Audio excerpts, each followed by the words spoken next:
pays qui a la particularité d'avoir une population équine supérieure au nombre d'habitants, la Mongolie est située sur un grand plateau montagneux, incliné de l'ouest vers l'est, dont 80% des espaces sont à plus de 1000 mètres d'altitude.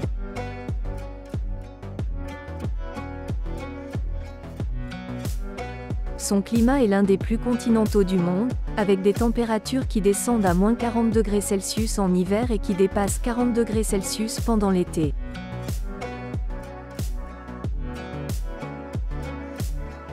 C'est dans ce pays charnière d'Asie centrale, qui est au centre de 5 grands écosystèmes, que le cheval de Przewalski a été découvert.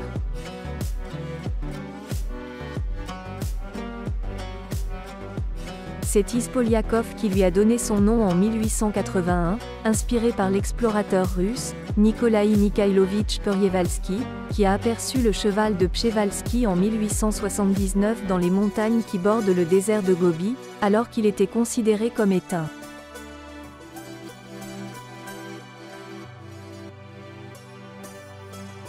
Les scientifiques ne s'accordent pas pour déterminer s'il s'agit d'une espèce ou d'une sous-espèce, il est en tout cas certain que ce n'est pas une race.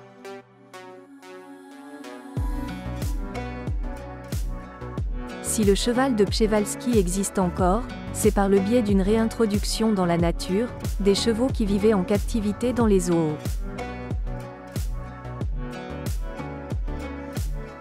Ils sont tous issus d'un petit groupe de reproducteurs, qui fait qu'aujourd'hui le cheval de Przewalski souffre de consanguinité.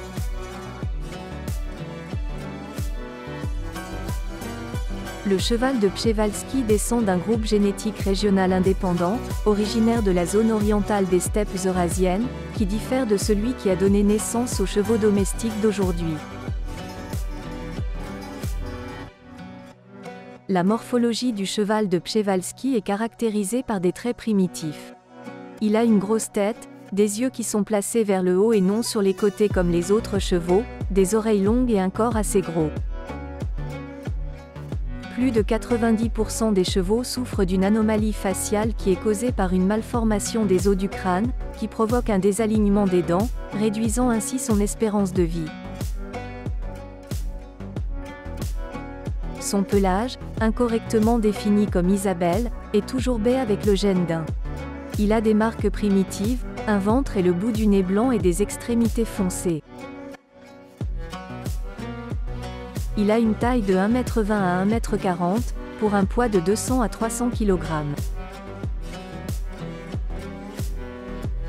Le cheval de Przewalski est capable de supporter de très grands écarts de température, héritage de sa vie en Mongolie où le climat est parfois extrême.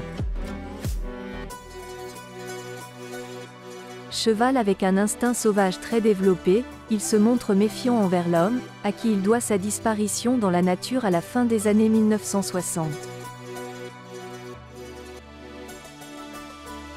Le cheval de Przewalski est particulièrement rapide et puissant, une ressource indispensable pour échapper aux prédateurs, sans compter ses coups de sabot redoutables, qui sont des armes efficaces pour les combattre.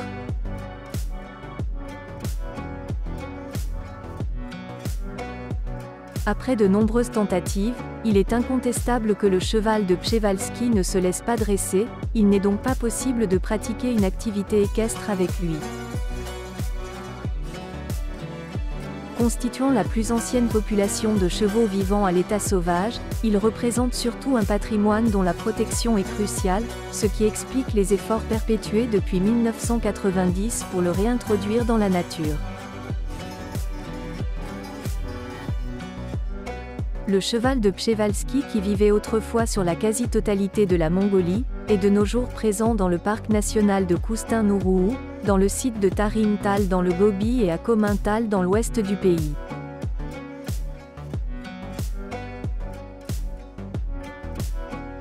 À l'étranger, le cheval de Przewalski a peu à peu bénéficié d'un élevage en semi-liberté, comme en Belgique dans la réserve animale du domaine des Grottes de Han, en France sur le Causse Méjean en Lozère, et en Chine dans la réserve naturelle de Kalaméli.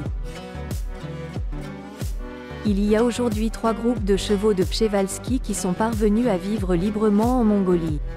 Pour que son retour à la vie sauvage soit un succès complet, il serait bénéfique que l'un des plus importants troupeaux, qui est élevé en semi-liberté en Chine dans la région autonome ouïghour du Xinjiang, réussisse sa réintroduction dans la nature en totale liberté.